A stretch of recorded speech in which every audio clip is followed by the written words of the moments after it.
Willow Creek Springs presents Healthy Living with your host, Joe Grumbine.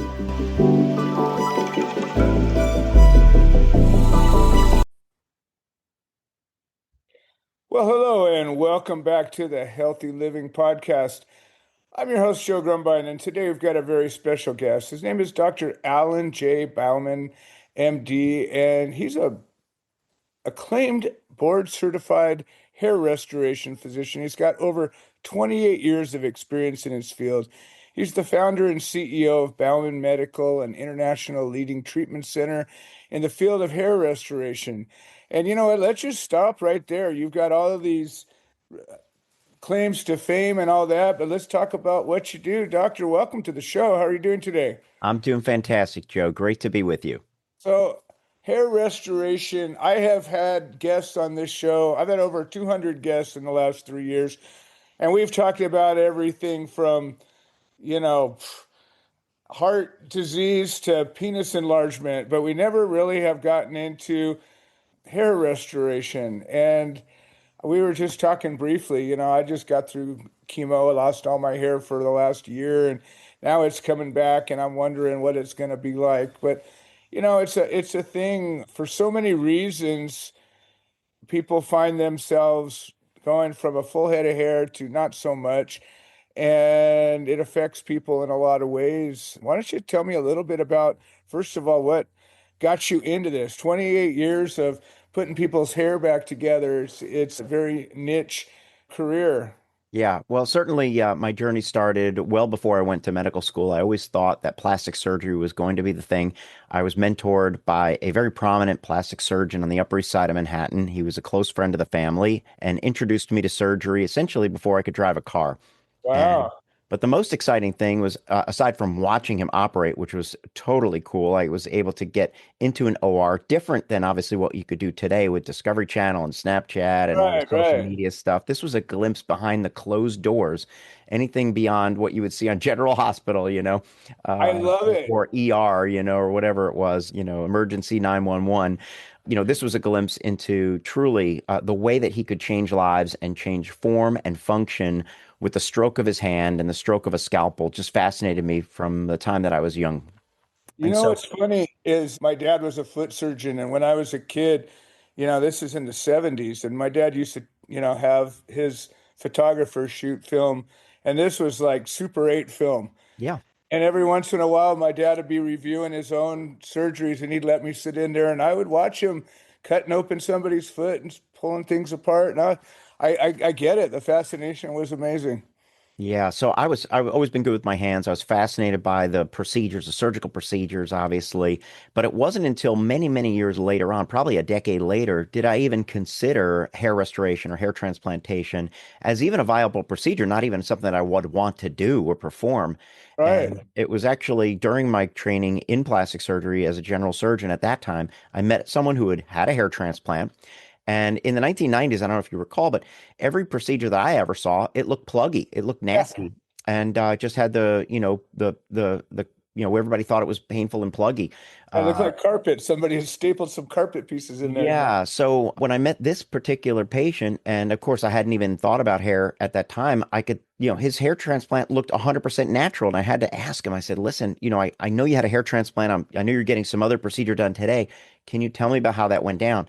And in his description of the process, I realized that it was totally different than what I expected. He was telling me about single follicle implantation. I thought it was all plugs, and it really wasn't. So that myth and misconception, even for me back in the 1990s, was very, very powerful. And when I learned it was something different, that's what intrigued me because he looked totally 100% normal and natural. It didn't look weird or unusual. And even today, people think hair transplants could be pluggy, or not worth it because they don't look natural. And there may be some other reasons for that, the way that things are being done in some, large volume clinics and medical tourism destinations. But the point is that struck me as unusual. And so I had to investigate a little bit. And as he told me about the process and the procedure of individual follicle transplantation, he also imparted to me how it changed his life. Getting the hair back, he was so excited to tell me about his family life, his social life that had changed, married with kids, and professionally, how he felt that the confidence that he got from restoring his hair totally changed the trajectory of his career. And, so I recall both the surgical spot, like, oh, this is interesting, microsurgery that I never thought of. And then also that change in life that we were getting with our cosmetic surgery patients could be done with hair. And immediately I thought of my dad, who was totally bald and wearing a hairpiece. And but no, the point is that I started to investigate, and further down that path, I started to realize that this is a viable technology, something I maybe should add to my repertoire. And as I got further down that path, I realized it was something that deserved 100% subspecialty attention. That I couldn't do this as an adjunct to other cosmetic procedures, And so about 2 years later, after I completed a fellowship in hair transplantation, I realized this is not something you're going to add on. This has got to be a sole focus. And that's how I became really a full-time board certified hair restoration physician whose mission in life is to eliminate hair loss, but most importantly, to eliminate the concern, right? So if someone is out there with thinning or balding and they're maybe starting to lose their hair, or maybe like yourself coming out of chemotherapy where you have lost all your hair and thinking about now maybe how it could be restored or enhanced, that's what we do every single day. And I've had the blessed journey of treating over 35,000 patients in the past 30 years. Wow, that's a huge volume. Yeah, I as a youngster, I had hair down to the middle of my back, and I always had, thick, full hair. But the I guess they call it male pattern baldness. The forehead getting bigger and the spot in the back gets bigger. And I think to myself, well, I'm not going to be that guy that has a long ponytail and nothing else. So I'm looking at,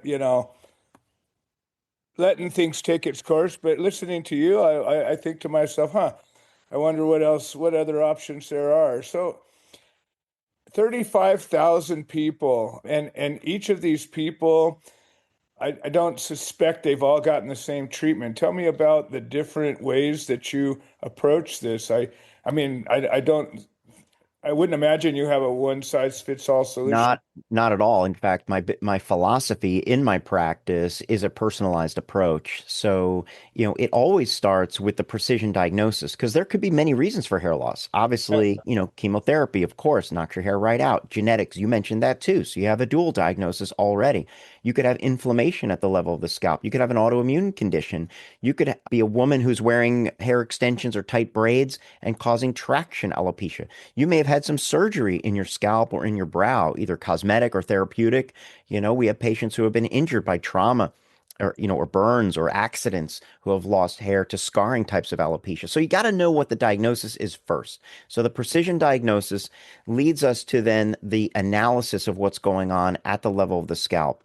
Is it something that we have to rectify in terms of your scalp health? Is your scalp health normal, or do you think it's normal, but maybe it's not? We got to look at it under the microscope, not only measuring hair density and hair caliber with AI powered microscopes, but also looking for scalp conditions like inflammation. Is there some kind of active activity that you're not aware of that could be degrading the quality of the hair or making you less of a good candidate for that hair transplant procedure, which is a more heroic effort than, let's say, some of the non-invasive or less invasive treatments that we have?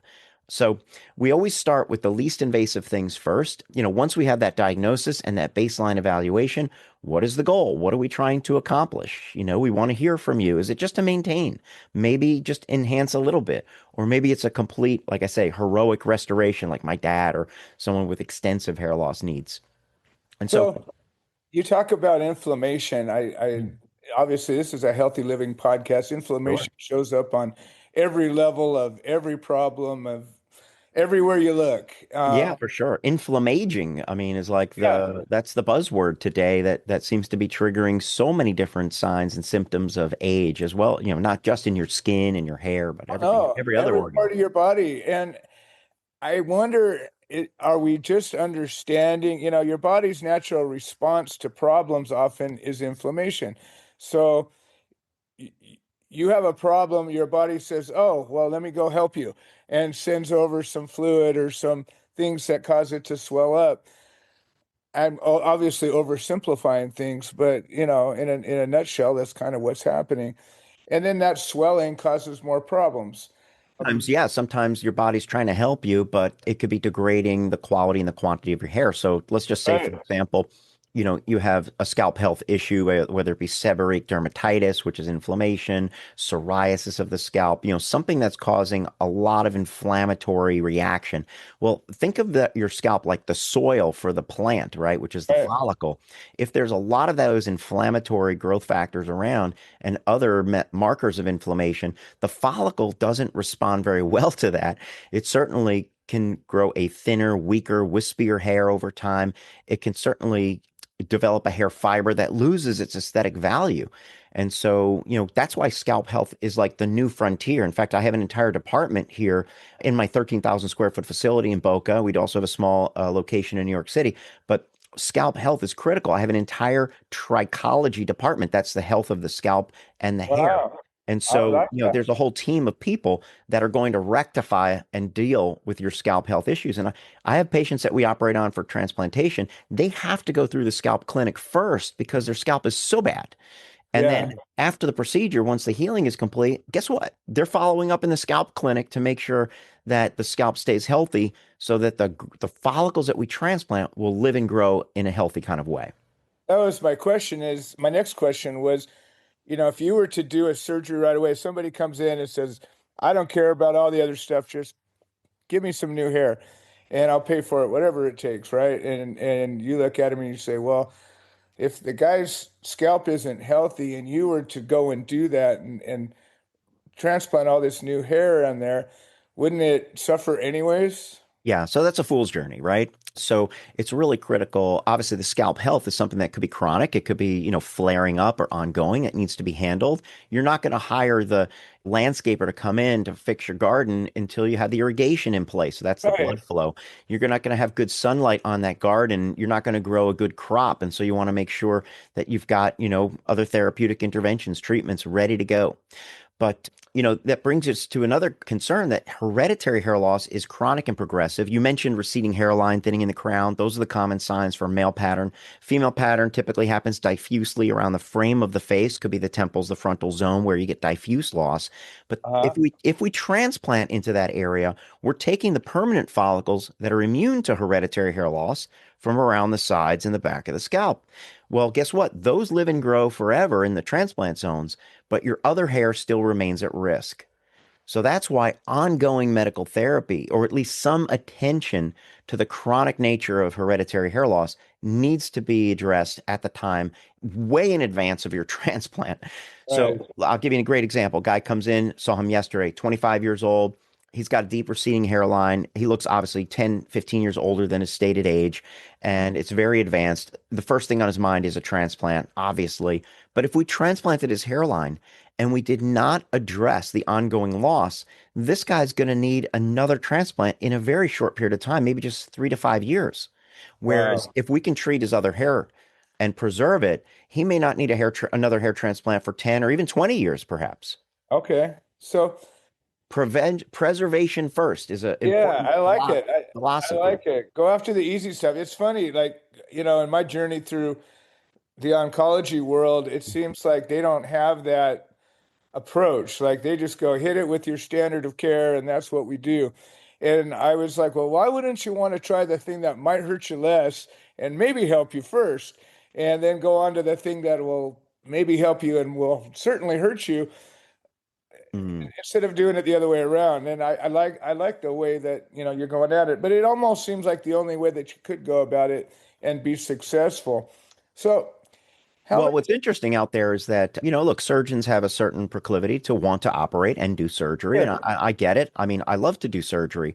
But Right. in the early days, and, my dad is a dentist and still practicing in his mid 80s, he Wow. always impressed upon me prevention. He said, Alan, the practice that I'm in is trying to destroy itself, meaning that we're trying to provide preventative care so that people don't need to come to the dentist. It's a Right. field that's trying to extinguish itself. If everybody did Right. the right thing, maybe they wouldn't need dental work. But the point is that preservation always stuck in my mind, preventative therapy. Even the day that I opened the practice, I always thought about that. What are we going to do to help preserve people's existing hair?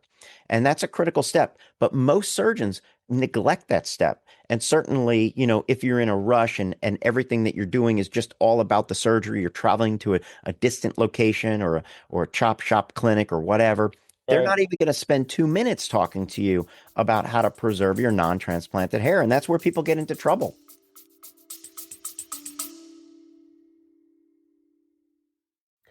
Hi, this is Joe Grumbine, and I wanted to share an update.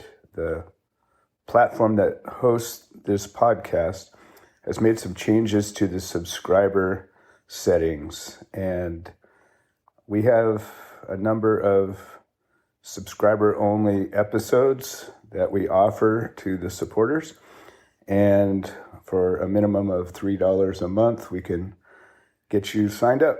And if you're already signed up and you're having some kind of trouble locating these episodes in the other platforms, I would say maybe the best answer is to unsubscribe and then resubscribe. I'm sorry for the hassle. I don't have any way to make a change, but I'm very grateful for all the support. Thank you. Yeah, that seems well, again, there's conflicts of interest and things like that.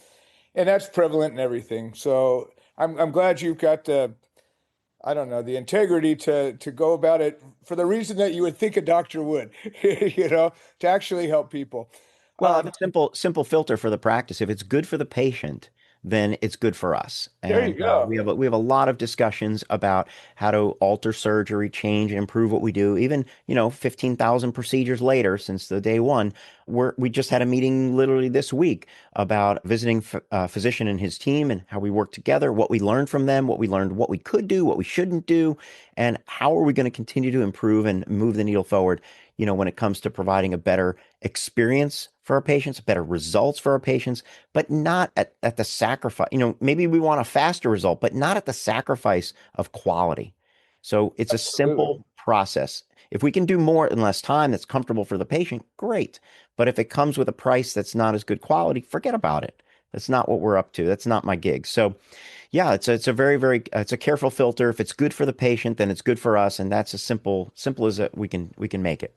So the process is the people come, they get their scalp examined, and then if there's a course of action that can help them at that level, you begin there. What percentage of patients don't need to end up getting surgery? They're able to restore their hair loss just with whatever practices. Well, what's interesting is that not everybody comes in for their initial evaluation physically. A lot of our patients do start their journey virtually. They Okay. start at the website, baumanmedical.com, and they connect with either myself or another provider in the practice. I have an amazing nurse practitioner, or if it's a Nice. scalp health issue, my trichologist, Kimberly. But anyway, the point is that if they do come in, many patients today are second generation patients, meaning that Okay. their parents may have had a hair transplant. And now their children, meaning young adults in their 20s, are coming in and want to avoid having a hair transplant. Okay. All And right. so the measurement tools that we use, the AI-powered microscopes and things like that, can actually detect hair loss years before it's noticeable to the naked eye. Wow. Because your naked eye is the worst possible tool. You can lose 50% of your hair and it still won't be noticeable to the naked eye. Wow. On a photo, it will look exactly the same. I mean, I've got pretty much 40% loss in my crown area already, but Yeah. you would need to stand above me with a hot light, to really see the loss, the Okay. thinning, right? And maybe in the sun or getting out of the pool. And so the way that it works to our disadvantage is that you can lose a lot of hair before you really think you need treatment. Got But it. so these second generation patients, just as an example, they're getting on therapy so early, they may never ever need a hair transplant. Got it. All right. I And the like that. modalities are so different than years ago. We've got not just medications and typical prescriptions. We've got, very cleverly compounded medications deployed differently into the skin or the body than years ago. It's not just topical or oral treatments. We can deploy them micro injected into the scalp if we need to. There's regenerative therapies like platelet-rich plasma, PRP, stem cell derived therapies like exosomes, red light therapy, and lasers that you can use at home. All these kinds of therapies and treatments, even office treatments like we're pushing peptides through the skin without a needle, all of that is designed to keep the existing hair growing strong so that you don't need a hair transplant. And even though transplants today are very different than 20, 30 years ago, it's still, a process that requires local anesthetic and quite a bit of time and certainly some resources to do it right. Yeah, But we want to try to I was avoid that. gonna ask about the actual surgery itself. So when you're talking about individual follicle transplanting, so you're literally plucking a hair from one place and replanting it in another place. And Correct. you're talking about the amount of hair that you have is being so numerous that, like you said, you wouldn't even notice it until about half of it's gone. So, how many of these individual follicles are you moving around in a single session? Yeah. So obviously the amount of grafts, we talk about things in grafts in hair Okay. transplantation, and a graft is very small. It's a less than a millimeter in diameter. It's usually a round item, right? And it's got some depth to it, 4 to 5 millimeters deep, and it may contain one, two, or three hair follicles each, Okay. typically. So that's a graft. And so when a hair transplant surgeon says, we're going to transplant 4,000 grafts, that could be potentially close to 10,000 hair follicles, but it just Okay. depends on what we're doing with them. Sometimes we're using the groupings of twos and threes for bulk, like for a crown area where we don't have to do anything so soft. But if it's a hairline, we got to use single hairs. Obviously, if we're doing eyelashes or eyebrows or something in the sideburn or near close to the face, we're going to use single follicle grafts. You So an transplant eyebrow, eyelashes. eyelashes, yes, we do transplant. Oh, I had no idea. Wow, that's fantastic. I'd probably do more eyelash transplantation than any other surgeon in the English speaking world, certainly here in North America. I've been doing it since the 1990s. Wow. Very, very, it's one of my favorite procedures to do. It's very delicate. Obviously, it's one of the Yeah. smallest procedures we do, hair per hair. Because you asked, what kind of grafting sessions do we do? Well, for transplanting the scalp, we can easily do 4 or 5,000 grafts if we need to.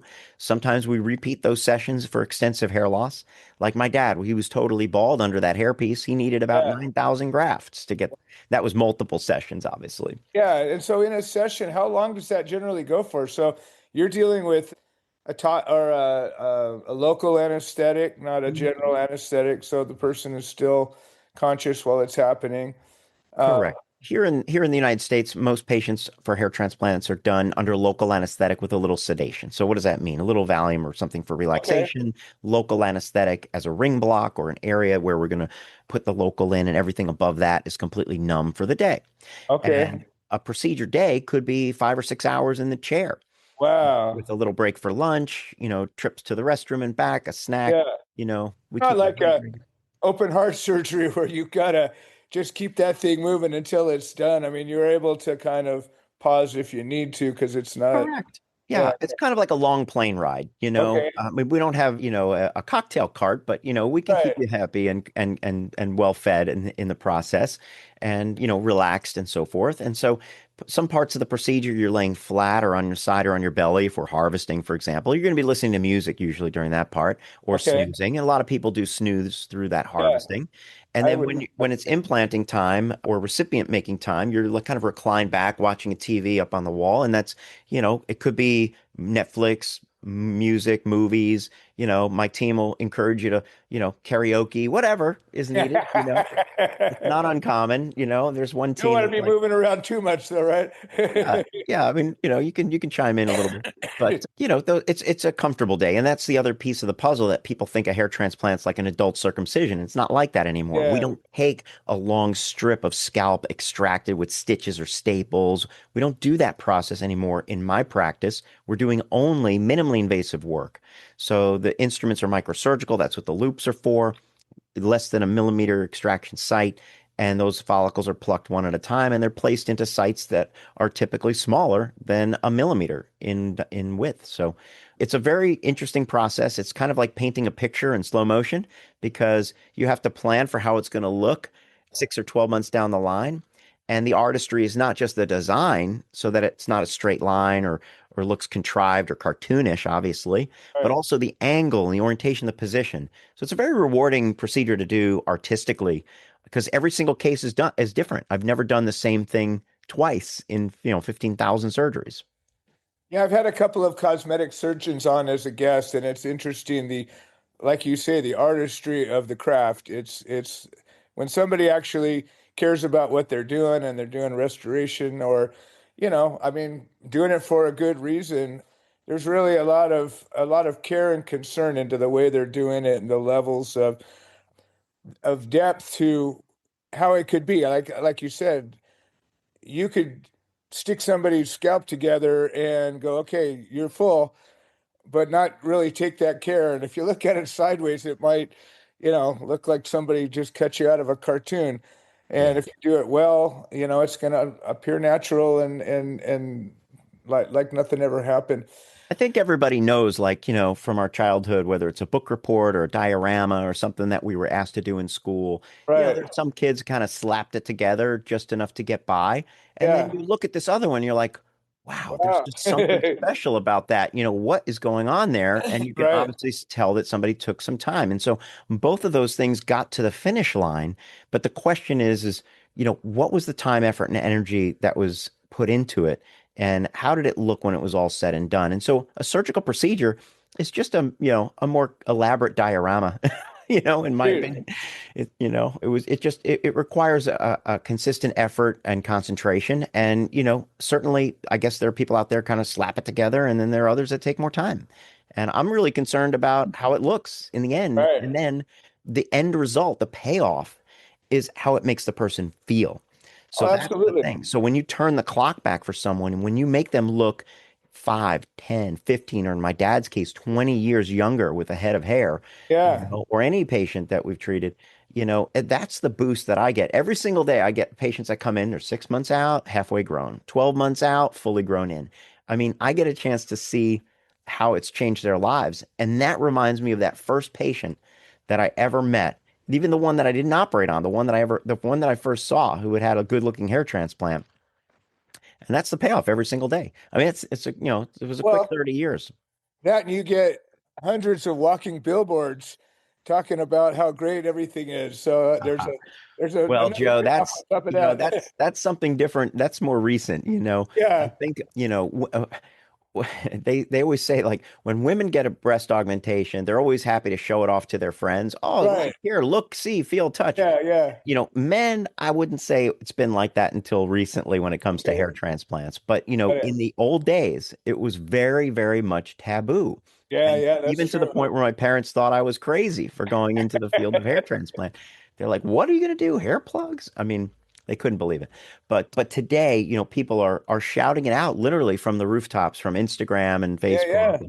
and Twitter and whatever, X and TikTok, about their procedures, So the tide has totally changed since the early days, Love in it. terms of people talking about it. So yeah, I hope they're shouting from the rooftops and not hiding, but they can deny it every day. That's the good thing about the work that we do. Absolutely. So in the length of time you've been doing this, you've watched things change dramatically from the first procedures that you did till where you're at today. Where do you see the future of this going? Well, the future of hair restoration really revolves not around pharmaceuticals, although there are a couple of things that are in the pipeline that in the short term that we're going to see that are going to come of age. But I'm convinced it's really truly we are entered or have entered into this stem cell era of hair restoration. Okay. And there's no question about that. The hair follicle is a very complicated mini organ. It degenerates, regenerates on its own. It's got a local chronobiologic clock. Obviously, it's affected by hormones. We know that. Inflammation, we talked about that. Everything from diet and nutrition to stress can also dysregulate the hair follicle. So there's a lot that's going on at that level of the scalp. But the hair follicle can be manipulated. It can be manipulated with the right growth factors, with the right messages, with the right chemical messages, biochemical messages from stem cell therapy. And so we don't have hair cloning yet. But the first step towards that future, which is probably a decade maybe away, hopefully sooner, is hair follicle stem cell banking. So I banked my own follicles 3 years ago Nice. when it came available so that I'd have those babies on ice. When I'm another 10 or 15 years older, I don't have to use my 10 or 15 years older hair follicles. I can use my 53-year-old hair follicles, I like it. I not my like it. 65-year-old hair follicles or Right. whatever. So that's the idea. But even today, from those banked follicles, they can create a therapeutic intervention, a treatment that may be more powerful than the most powerful PRP on the planet, because they can amplify those cells, cultivate them in the laboratory, collect those messages coming from those cells, and then they send them back to us, and we can reapply them back into the scalp. And also for your skin, by the way, if you want your skin to look younger, we can do Yeah. that too. Yeah. but I'm more concerned about the follicle rejuvenation. So that's Right. that's the stuff that has me excited, that certainly there's many, many more tools in the toolbox today that people can use at home and in the office to regrow their hair thicker, better, stronger. It's just a matter of figuring out what is the right key to open that lock, and I love that puzzle aspect of it and working with each individual patient. We start with the tried and true. You're not coming in and getting hair cloning. That's just not available yet. We're going to Right. start with the tried and true things. We're going to measure you and track you over time, just like if you were on a weight loss program. Start with Sure. this, and then we weigh you, right? Or we do a body composition analysis. We're going to do your hair density analysis, hair caliber analysis with the AI-powered microscopes, do the measurements with Hair Check and Hair Metrics or Tricolab, whatever. And then we're going to track it over time. So 90 days, you come in. Do you think you'd be able to see a change in the mirror in 90 days? Heck no. But on the microscope, it starts to budge. Got it. And then we know we're on the right track. 6 months, 9 months later, if we continue that process, you're going to start to see the improvements. And that's when it's really exciting because the results of our efforts are now compounding and becoming visible to the naked eye. I love it. Well, this has been fascinating. I've learned so much. I'm a little bummed I'm running out of time, but if you had one message that you could leave our listeners with, what do you think that would look like? Well, I think my primary message is if they're sitting at home and thinking they might be at risk for hair loss, or they're listening to this in their car, seeing a reflection in the mirror, something like that, or they're seeing signs, receding hairline, thinning in the crown, or a widening part line, or a woman maybe noticing that her ponytail volume is just a little bit different, or the texture or color of her hair has changed. We say time equals follicles. And the reason why time equals follicles is our mantra is because the hair changes are chronic and progressive. They get worse with time without treatment. So if you don't act soon, you're going to be in a much worse situation in a quick matter of time. It could be months or years, but time equals follicles because the time for action right now is to be able to therapeutically intervene and treat the hair follicles so that you don't need something more invasive, that you can get away with less invasive treatments earlier when the follicles are still alive. When they're beyond repair, then you're going to need something a little bit more heroic, as we say, in terms Right. of an intervention. So time equals follicles. That means if you're seeing the signs, you've already lost maybe some hair and some time, but now is the time to take action. And that's when patients can connect with us at baumanmedical.com, which is my website, BAUMAN medical, medical.com, and connect with me either virtually or if you like to visit us here in Boca Raton, Florida, to the 13,000 square foot hair hospital, as they sometimes call it. I love it. It's not very clinical. It's very warm and professional, but they do call it that. Or the office in New York, where you can start your journey in the center of Manhattan. It's another place where we provide treatments and services and evaluations. But the transplants are done all here. But Well, this has been a fascinating conversation. I've learned so much, and I want to thank you for joining me today. hey, Joe, thank you so much for having me on, and congrats on your health journey as well. And if you want to, fine tune those follicles as you're coming out of the chemotherapy loss, I'm here for you, brother. I am going to look up your website. I'm definitely going to go take a look. I Be, appreciate it so much. be my pleasure to help you. Awesome. Well, this has been another episode of the Healthy Living Podcast. I'm your host, Joe Grumbine, and I want to thank all of our listeners for making the show possible. And we will see you next time. This has been another episode of the Healthy Living Podcast. We produce this show so that people can share their stories, people that have overcome obstacles, people that are undergoing obstacles. We're building a community of health-minded individuals. If you're interested in supporting the show, please leave a review on the platform you're listening to it on. If you're interested in becoming a guest, please send an email to itsjoegrumbine@gmail.com, or you can send a note into the notes section of the podcast. All right. Well, thank you for supporting this show, and we hope you've enjoyed it.